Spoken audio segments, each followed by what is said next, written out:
ایسه د ټیم راکولو یو جهان مننه. ایسه چې کوم بلدیاتي انتخابات وشول دغه بلدیاتي انتخاباتو حواله سره د خپل نظر شیر کړم.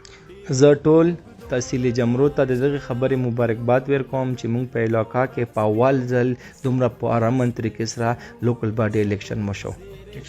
ایسه به لوکل باډي الیکشن خو شلو خو د پاکستان تحریک انصاف چې کوم پوزیشن دی هغه تقریبا 4th پوزیشن باندې راغلو.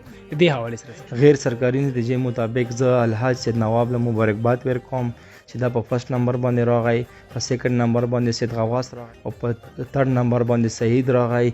ګریټ سټرګل بای سعید خان او په فورث نمبر باندې صدیق خان راغله.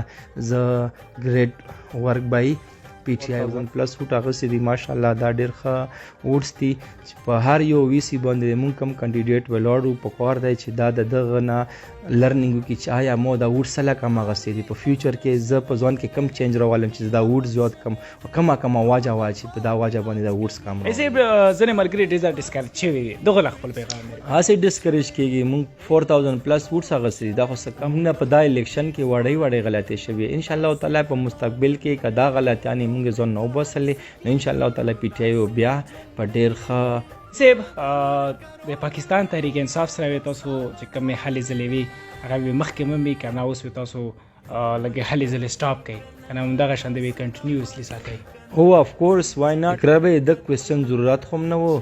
زه آی واز ان پی ټی آی، آیم ان پی ټی آی، آی ویل بی ان پی ټی آی. مطلب دا چې اخره پورې ان شاء الله تاسو ان شاء الله زه د پاکستان تحریک انصاف چې کومه پارټي و دا زه سپورټ کوم.